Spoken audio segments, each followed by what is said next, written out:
Hari ini kami relawan PKS dari DPD seluruh Aceh akan bertolak untuk membersihkan rumah-rumah warga yang terdampak banjir di Aceh Tamiang.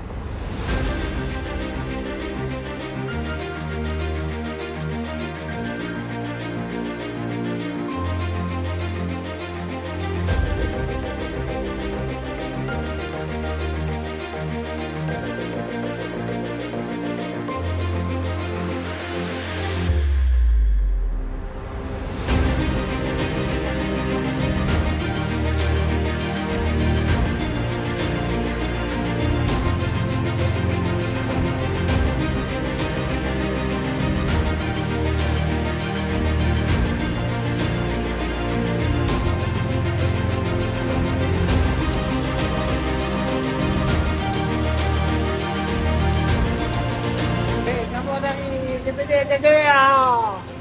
Yang lain Pak nih.